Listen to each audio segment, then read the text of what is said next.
Hello सलाम नमस्ते आदाब दोस्तों। आज की ये वीडियो बिल्कुल अलग ढंग से बनाई गई है और बिल्कुल अलग तरीके से प्रेजेंट की जा रही है। आपसे रिक्वेस्ट है कि इस वीडियो को बहुत ही ध्यान से सुने और हाँ, हमें इस बात की पूरी गारंटी है कि आपको ये वीडियो ज़रूर पसंद आएगी। काफिरे काफिरे इश्क को क्या से क्या कर दिया। काफिरे इश्क को क्या से क्या कर दिया। काफिरे इश्क को क्या से क्या कर दिया। काफिर शब्द का इतिहास बहुत पुराना है और इन दिनों बहुत डिस्प्यूटेड यानी विवादित भी। हालांकि सूफियों में इस शब्द को सेलिब्रेट किया जाता है। न जाने ऐसे कितने सूफिया कलाम हैं जिसमें सूफी बड़े ही फख्र के साथ प्राउडली खुद को काफिर कहते हैं। हम तो काफिर हुए, हम तो काफिर हुए हजरत इश्क के, हम तो काफिर हुए हजरत इश्क के, बंदगी के लिए बुत कदा मिल गया। मुसलमान आमतौर पर गैर मुस्लिमों को काफिर कहते हैं, बल्कि इससे आगे बढ़कर हर फिरके का आलिम दूसरे फिरके को काफिर कहता है। आज की इस रिपोर्ट में हम समझने की कोशिश करेंगे कि आखिर काफिर होता क्या है। काफिर दरअसल अरबी भाषा का एक शब्द है। इसका मतलब है इनकार करने वाला, छुपाने वाला। किसान को भी अरबी में काफिर कहा जाता है क्योंकि वो बीज को जमीन में छिपा देता है। मोटे तौर पर काफिर शब्द को ईश्वर का इनकार करने वाले के लिए इस्तेमाल किया जाता है। यानी ये कहा जा सकता है कि जो किसी भी शक्ल में ईश्वर को मानता हो उसे आप टेक्निकली काफिर नहीं कह सकते। यानी ईश्वर गॉड में मानने वाला मुशरिक तो हो सकता है लेकिन काफिर नहीं।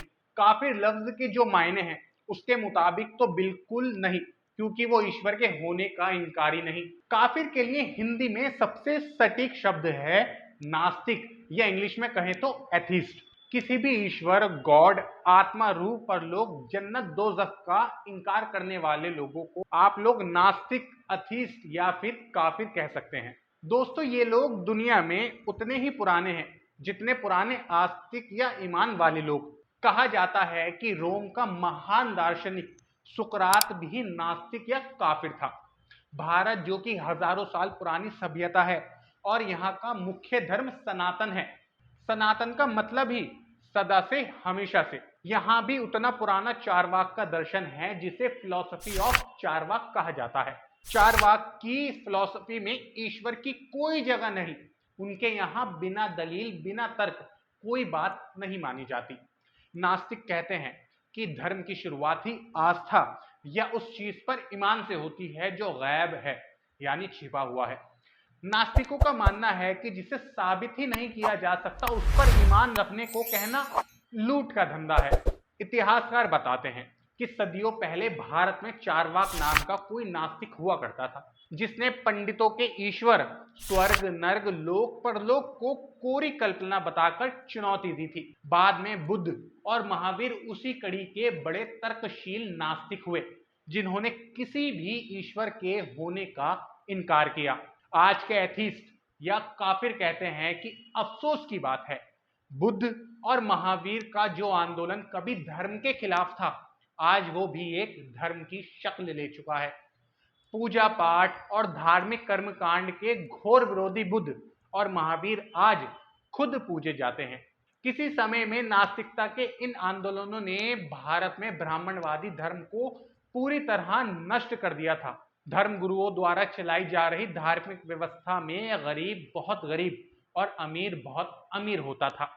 समाज की शोषित वंचित जनता बड़े पैमाने पर बुद्ध के नास्तिक आंदोलन से जुड़ गई, जिसका पहला कलमा था अप दीपो भवा, यानी अपना दीप, अपनी रोशनी खुद बनो।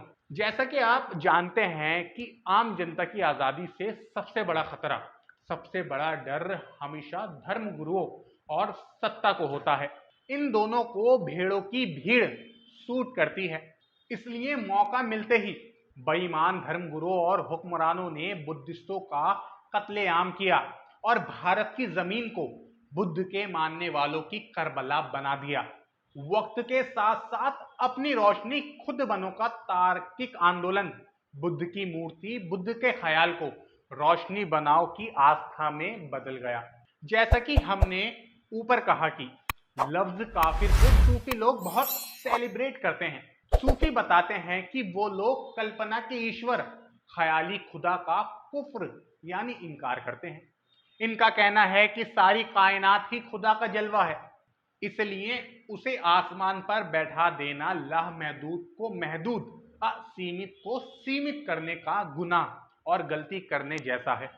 सूफी ये भी कहते हैं कि ईश्वर के सभी गुण इंसान से जाहिर होते हैं, इसलिए हमें सदगुरु को आईना बनाकर ईश्वर के दर्शन करना चाहिए। वो कहते हैं कि हम धर्म के काफिर यानी इनकारी नहीं, बल्कि ईश्वर के संबंध में आलिमों के नजरिए के काफिर हैं। सूफियों ने अपनी नजर में चूंकि किसी गुमान, किसी ख्याल या किसी कल्पना से कुफ्र किया है, तो वो अपने इसी कुफ्र को सेलिब्रेट करते हैं, खुश होते हैं इस बात पर कि उन्होंने अपनी जिंदगी में से एक गलत बात को निकाल दिया है। अरब, ईरान और भारत में भी अपने इसी विश्वास के चलते सूफियों को कत्ल किए जाने, उन पर अत्याचार करने की एक लंबी लिस्ट है। ऐसा नहीं है कि दलील देने और तर्क करने वाले नास्तिकों, काफिरों के खिलाफ भारत में ही हमले हुए। यूरोप भी इससे अछूता नहीं रहा। वहां कोपरनिकस, गैलीलियो, पैलिसी जैसे बहुत ही तर्कवादी हुए, जिन पर पादरियों ने धर्म विरोधी होने के फतवे लगाकर भयंकर यातनाएं दी। गैलीलियो थोड़ा चालाक था। उसने जब यह पता लगाया कि धरती अपनी धुरी पर घूमती है और सूरज के चक्कर लगाती है, तो पादरियों ने इस बात को बाइबल के खिलाफ बताते हुए उसके कत्ल का फतवा दिया। गैलीलियो ने फौरन माफी मांगकर अपनी जान बचाई। सुकरात सयाना नहीं था, उसे भरे दरबार में जहर पीना पड़ा।